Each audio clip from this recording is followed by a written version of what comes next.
Assalamualaikum warahmatullahi wabarakatuh. Perkenalkan, nama saya Samsul Anwar.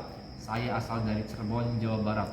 Tempat tanggal lahir Cirebon 18 September 1995. Materi yang akan kita pelajari yaitu tentang pelajaran sosiologi, materi perubahan sosial dan dampaknya terhadap kehidupan masyarakat. Peta konsep. Sebelum mempelajari, kita memahami dulu materi yang akan kita pelajari, yaitu tentang definisi dan teori perubahan sosial. Lalu ada jenis-jenis perubahan sosial, di mana ada perubahan lambat dan cepat, ada perubahan kecil dan besar, ada perubahan yang dikehendaki dan tidak dikehendaki. Yang ketiga ada faktor perubahan sosial, ada faktor penyebab perubahan, ada faktor pendorong perubahan, dan faktor penghambat perubahan. Yang terakhir adalah akibat perubahan sosial, di mana ada akibat positif dalam perubahan sosial dan ada akibat negatif dari perubahan sosial tersebut. Tujuan pembelajaran kali ini adalah melalui kegiatan pembelajaran dengan menggunakan pendekatan saintifik dan model pembelajaran contextual instruction, sehingga peserta didik dapat memahami konsep perubahan sosial yang terjadi di dalam masyarakat yang akan dikaitkan pula dalam konteks keislaman atau agama di Al-Quran. Yang pertama adalah pandangan perubahan sosial. Menurut Gilin dan Gilin, sebelum ke pandangan terlebih dahulu, ilmu sosiologi itu adalah ilmu rumpun sosial, yang mana ilmu tersebut adalah ilmu yang mempelajari tentang kehidupan masyarakat, tentang gerak-gerik, tentang komunikasi, tentang kehidupan masyarakat. Nah, di sini kita akan mempelajari mengenai perubahan sosial yang ada di masyarakat. Menurut Gilin dan Gilin, perubahan sosial adalah suatu variasi dari cara-cara hidup yang telah diterima oleh masyarakat. Ya. Kenapa? Karena entah itu karena ideologi, karena komposisi jumlah penduduk, atau karena kondisi geografisnya. Menurut Selo Sumarjan, bahwa perubahan sosial adalah segala perubahan pada lembaga-lembaga kemasyarakatan dalam suatu masyarakat yang dipengaruhi atau yang mempengaruhi suatu sistem sosialnya, entah itu nilai, norma, perilaku, cara pikir, dan seterusnya. Nah, menurut Al-Quran juga dijelaskan. Coba siapa yang tahu tentang perubahan sosial dan konteksnya di Al-Quran? Ya betul, di surat Ar-Ra'd ayat 11 yang berbunyi, A'udzu billahi minasyaitonir rajim. Innallaha la yughayyiru ma biqaumin hatta yughayyiru ma bi anfusihim wa idza arada Allahu biqaumin su'an fala maradda lahu wa ma lahum min dunihi min wali. Yang artinya adalah sesungguhnya Allah tidak akan mengubah keadaan suatu kaum apabila mereka tidak merubah diri mereka sendiri, dan apabila Allah menghendaki keburukan suatu kaum maka tidak ada yang dapat mencegah atau menolaknya, dan tidak ada pula pelindung bagi mereka selain Dia, Allah. Nah, disitulah surat Ar-Ra'd ayat ke-11 menjelaskan tentang perubahan, bahwa manusia sendirilah yang harus melakukan perubahan-perubahan yang lebih baik. Kalau kita ingin melakukan perubahan yang lebih baik, maka diri kita lah yang terlebih dahulu untuk berubah secara lebih baik lagi. Yang kedua ada jenis-jenis perubahan sosial. Perubahan lambat atau evolusi, dan perubahan cepat atau revolusi. Apa sih perubahan lambat? Contohnya, ya betul, perubahan lambat atau evolusi contohnya adalah alat transportasi yang kita sudah pernah gunakan, mungkin dari mulai sepeda, mobil, atau motor. Itu merupakan perubahan yang lambat. Kenapa coba? Karena alat transportasi adalah alat yang membutuhkan suatu proses yang panjang, sehingga sudah kita pakai sekarang ini yang lebih enak. Ada mobil, ada spionnya, ada lampunya, ada AC-nya, dan sebagainya. Itu adalah perubahan evolusi, perubahan yang lambat. Yang kedua adalah perubahan yang cepat atau revolusi. Contohnya adalah pembacaan teks proklamasi pada hari Jumat tanggal 17 Agustus 1945 merupakan perubahan yang cepat. Kenapa? Karena dengan pembacaan teks proklamasi tersebut, bangsa Indonesia menjadi suatu bangsa yang merdeka sebagai negara yang sudah diakui oleh negara untuk tidak bisa dijajah oleh negara lain.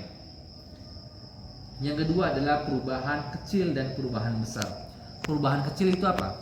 Ya, perubahan kecil adalah perubahan yang tidak begitu terlihat atau tidak begitu berpengaruh besar oleh masyarakat. Contohnya apa?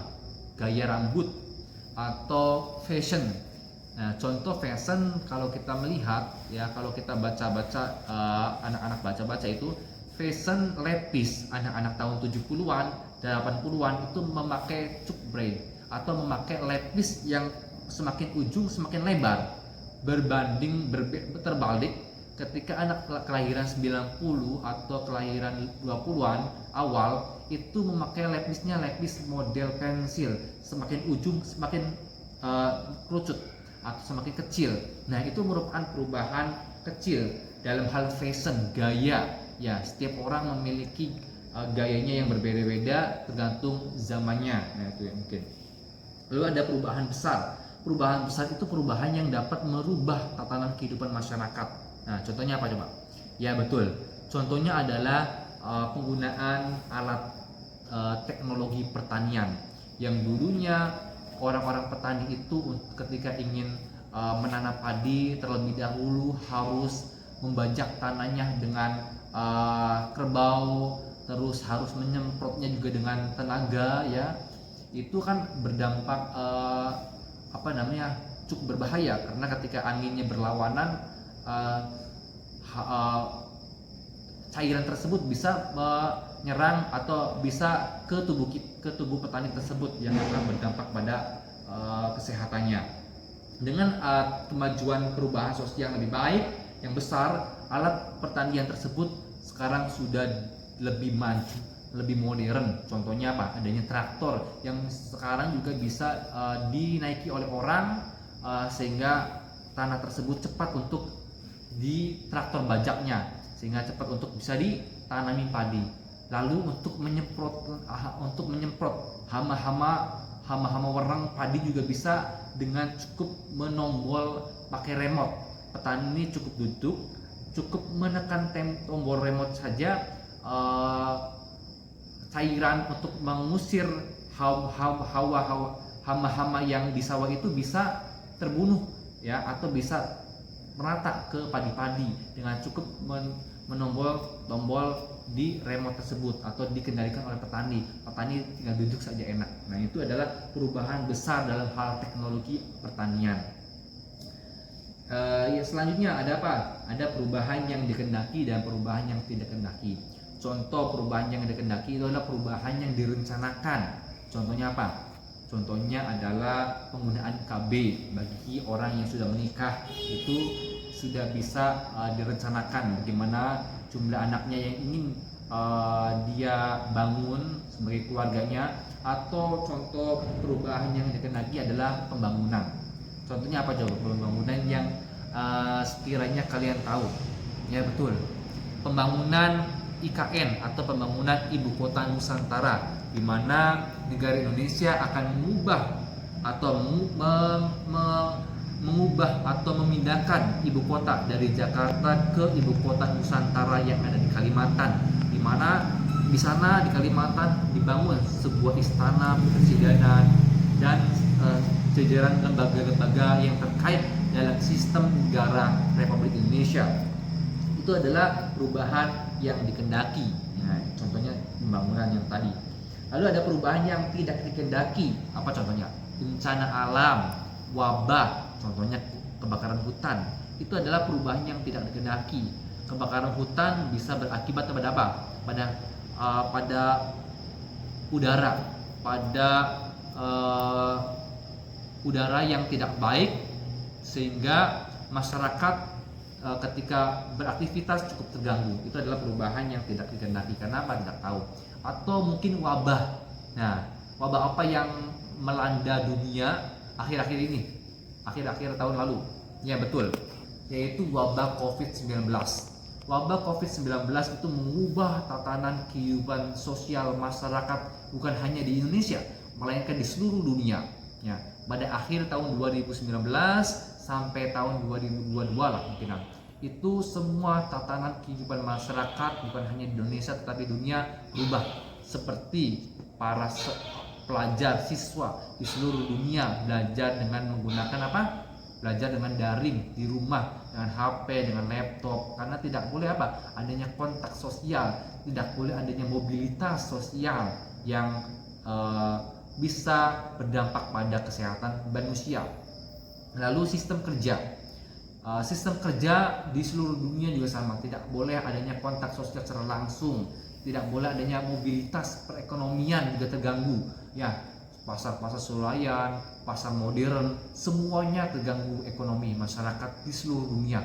Banyak yang gulung tikar. Kenapa? Karena masyarakat itu tidak bisa keluar, tidak bisa adanya mobilitas, tidak ada pergerakan sosial yang sewajarnya, yang umumnya.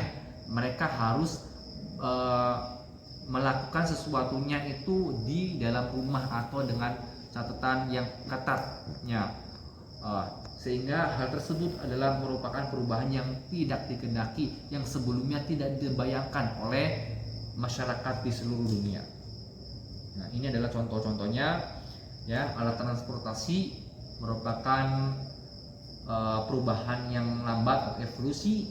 Lalu ada industri, itu merupakan perubahan yang cepat. Contohnya revolusi industri di Inggris yang mengubah ya. Perubahan revolusi di Inggris merupakan adalah perubahan cepat. Karena apa? Perubahan di mana ketika penemuan mesin uap mengubah semua tatanan perekonomian dalam hal produksi barang atau jasa. Di mana ketika revolusi industri di Inggris, buatan produksi itu meningkat lebih cepat dan lebih baik, lebih efisiensi karena ada teknologi yang bisa digunakan untuk produksi. Selain untuk produksi lebih cepat, lebih banyak, juga adanya distribusi yang lebih baik lagi, sehingga hal ini sangat berpengaruh pada kelangsungan ekonomi atau kehidupan di seluruh dunia tersebut. Nah, ini contoh perubahan dikehendaki dan perubahan yang dikehendaki, kebakaran hutan dan pembangunan yang tadi dijelaskan. Nah, selanjutnya adalah faktor-faktor perubahan sosial. Apa saja sih yang menyebabkan dari perubahan sosial tersebut? Nah, di sini ada faktornya, ada 3. Nah, yang pertama adalah faktor penyebab perubahan sosial karena ilmu pengetahuan dan teknologi. Semakin daerah atau negara tersebut maju dalam hal ilmu pengetahuannya atau teknologinya, maka akan semakin lebih cepat perubahan sosial tersebut. Contohnya apa? Di luar negeri sudah mungkin ada mobil kecil yang bisa terbang, yang anti macet, atau di Cina yang semua pelayanannya itu menggunakan AI atau menggunakan robot, entah itu di rumah sakit, di restoran, itu sudah bukan lagi orang yang melayaninya, tetapi robot. Nah, itu apa? Karena semakin pesatnya suatu perubahan sosial karena hal ilmu pengetahuan dan teknologi. Lalu ada jumlah penduduk. Semakin banyaknya jumlah penduduk tersebut, maka negara perlu menyiapkan cadangan pangan untuk memenuhi kebutuhan rakyatnya. Lalu ada pemberontakan atau peperangan. Contohnya negara Rusia dengan Ukraina. Hal tersebut itu sangat berpengaruh dalam hal listriknya, karena di Ukraina itu terkenal dengan sumber batu baranya. Nah, ketika adanya peperangan Ukraina dengan Rusia akan adanya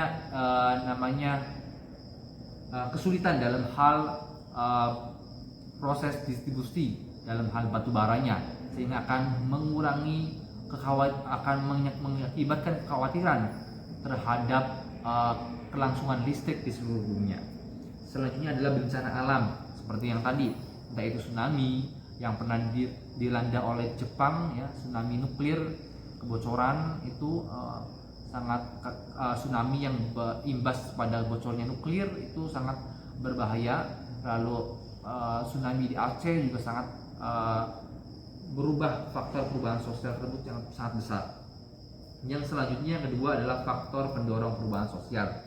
faktor pendorong adanya perubahan sosial itu tentunya adanya kontak sosial, ya, adanya mobilitas sosial, ya. Ketika adanya kontak sosial dengan budaya lain, maka adanya perubahan. Contohnya apa? Contohnya pertukaran pelajar, pertukaran mahasiswa, itu merupakan faktor dari perubahan sosial. Orang Indonesia yang kuliah di Jerman atau kuliah di Amerika Serikat itu akan membawa pasti, walaupun mungkin tidak semuanya atau beberapa akan membawa perubahan sosial, entah itu dari gayanya dan seterusnya. Contohnya gini, B.J. Habibie itu gayanya ketika menjadi presiden itu beliau bergaya-gaya ke barat-baratan, seperti cipika-cipiki itu. Karena apa? Karena kebiasaan di negara Jerman begitu. Itu merupakan faktor perubahan sosial. Lalu sistem pendidikan maju dan toleransi. Ya, pendidikan maju itu akan mengakibatkan perubahan sosial. Contohnya ketika Baharudin Yusuf Habibie, presiden yang ketiga, berkuliah atau sekolah di Jerman, mengambil jurusan tentang pesawat terbang, ya.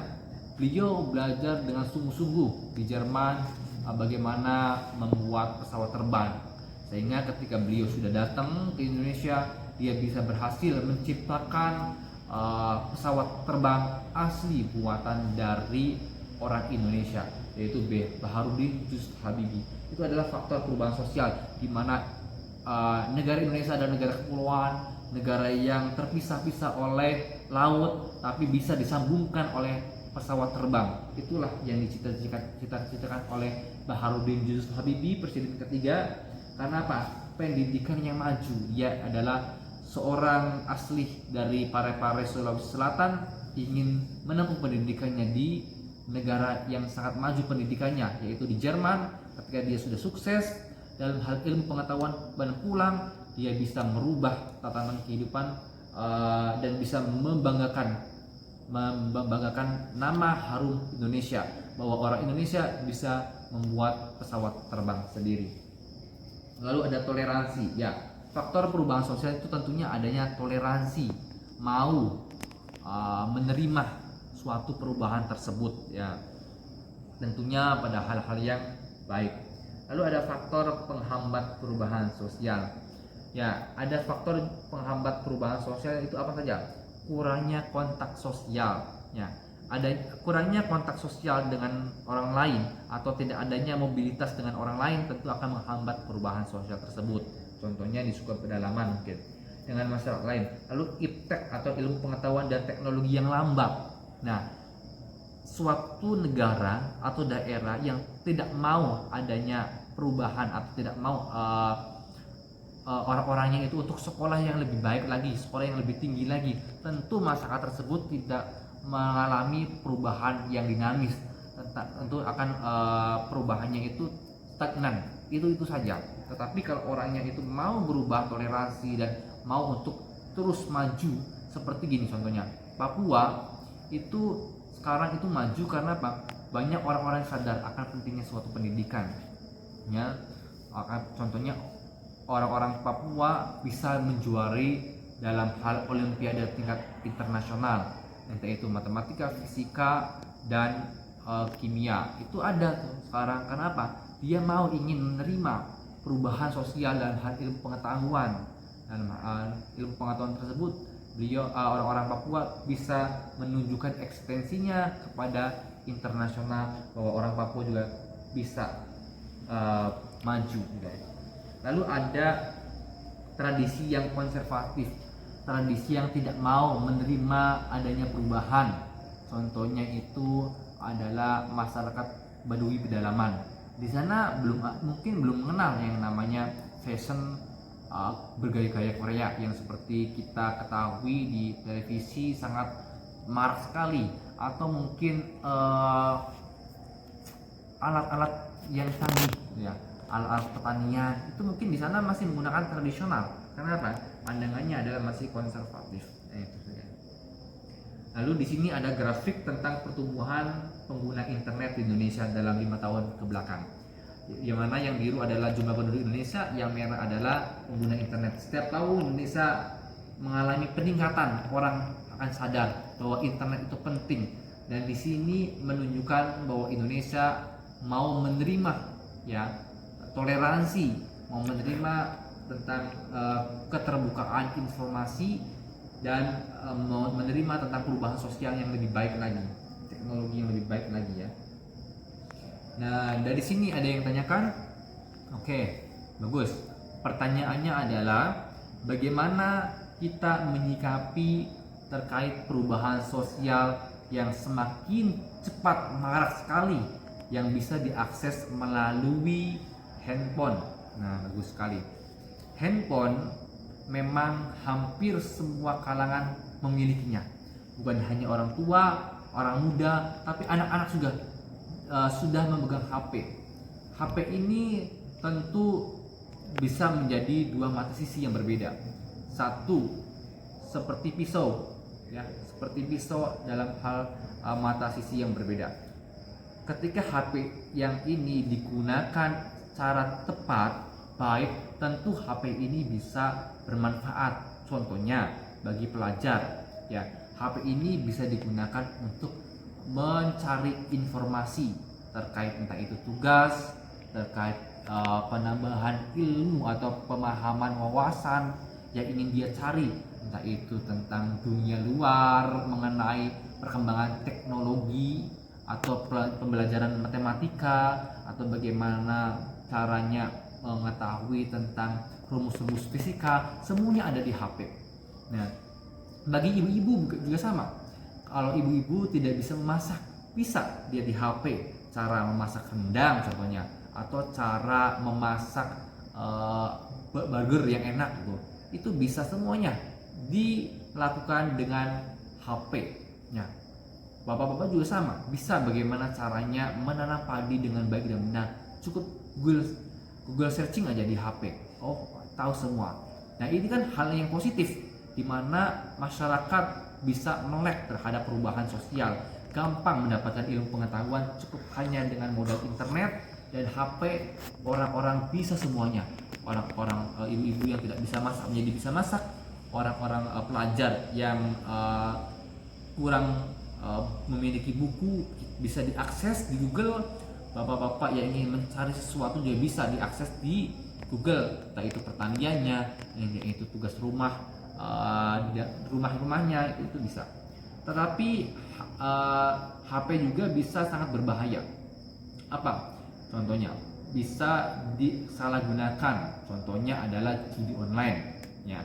Mungkin judi online itu bagi kalangan orang itu sangat instan untuk mencari uang, tapi itu kan merupakan hal yang sangat susah. Atau menonton video-video yang tidak bagus, contohnya adalah peperangan dan sebagainya, yang bisa mengakibatkan peniruan tentang adegan kekerasan antar pelajar. Nah, itu kan hal-hal yang negatif yang tentunya harus difilter oleh kita semua, oleh kita, oleh kalian, atau oleh pemerintah, bagaimana memfilternya supaya HP ini benar-benar dimanfaatkan lebih baik lagi, dimanfaatkan secara optimal, yang bisa meningkatkan perubahan sosial menjadi masyarakat yang madani. Nah, itu ya. Selain itu, yang terakhir adalah akibat perubahan sosial. Ya, itu mirip-mirip pertanyaannya.